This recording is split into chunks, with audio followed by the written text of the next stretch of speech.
બોળ ચોથની વાર્તા। સાસુ અને વહુ હતા। શ્રાવણની અંધારી ચોથ આવી। સાસુ નદીએ નાવા નીકળી। જતાં જતાં કહેતી ગઈ, વહુ આજે ઘઉંલો ખાંડીને રાંધી રાખજો। એમના ઘરમાં એક ગાય હતી। ગાયના ઘઉંવાળા વાછરડાનું નામ ઘઉંલો હતું। વહુએ વાછરડાને ખાંડણીઓમાં ખાંડી હાંડલામાં ગાલીને ચૂલે ચડાવ્યો। વહુ ભોળી હતી। સાસુએ કહ્યું, કાંઈ ને સમજી કાંઈ। સાસુએ તો ઘઉંલો ખીચડો રાંધવા કહ્યું। ત્યારે વહુએ વાછરડો રાંધ્યો। સાસુએ નદીએથી આવીને પૂછ્યું, વહુ ઘઉંલો ચડાવ્યો ને? વહુ બોલી, ચડાવે તો ખરો, પણ શું ઉધમાત કર્યો છે? ઘણો જોરાવર, તાણ્યો તણાય નહીં, કાપ્યો કપાય નહીં, શું ભાંભરડે માંડ માંડ ખાંડ્યો છે? સાસુના પેટમાં ફાડ પડી। તે બોલી ઉઠી, વહુ તે શું કર્યું? કયા ઘઉંલાની વાત કરે છે? વહુ બોલી, આપણી ગાયનો ઘઉંલો। એમાં શું અવકળાવો છો? તમે જ કહ્યું હતું ને?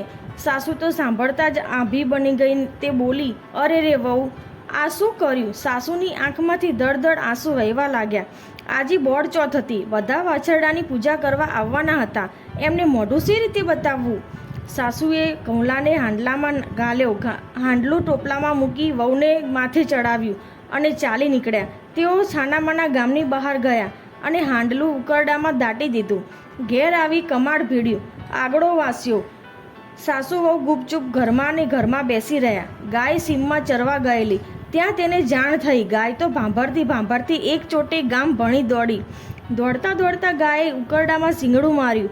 શીંગડું મારતા જ હાંડલું ફૂટ્યું અને હડપ કરતો વાછરડો કૂદીને ઊભો થયો। ગાય વાછરડાને ચાટવા લાગી। વાછરડો ગાયને ધાવવા માંડ્યો। એક રંગી ગાયને વાછરડો બીજે ક્યાંય ન હતા, એટલે પૂજન ટાણે બધી ગોરાણીઓ એક પછી એક ઘઉંલાને પૂજવા આવી। પણ જુએ તો ઘર બંધ, અંદરથી આગળો ભીડેલો। એકે બૂમ પાડી, અલી ઘરમાં શું કરો છો? કમાડ ઉઘાડો ને, અમે પૂજન કરવા આવ્યા છીએ। ન તો કમાડ ઉઘડ્યું કે ન તો ઉત્તર મળ્યો। એટલામાં ગાય જ વાછરડાને લઈને દોડતી આવી અને આંગણામાં ઊભી રહી। ગળામાં હાંડલાનો કાંઠલો ને વાછરડો તો બચબચ ધાવવા વળ્યો।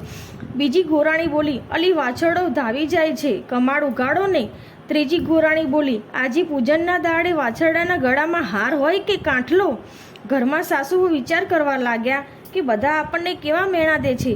વહુએ કમાડની તરડમાંથી જોયું તો સાચે જ ઘઉંલો ગાયને ધાવતો હતો। વહુએ તો કહ્યું, જુઓ ઘઉંલો જીવતો છે। સાસુએ ઘઉંલાને જીવતો જોઈ ફટ દઈને કમાડ ઉઘાડ્યું। સાસુ વહુ બહાર આવ્યા, બધાને બનેલી વાત કહી। ગોરાણીઓને કહ્યું, બહેન, તમારા વ્રતના પ્રતાપે મારો ઘઉંલો સજીવન થયો। ગોરાણીઓએ ગાય અને વાછરડાની પૂજા કરી અને હાર પહેરાવ્યો અને ગાયના કાનમાં કહ્યું, ગાય માતા, સત તમારું, વ્રત અમારું।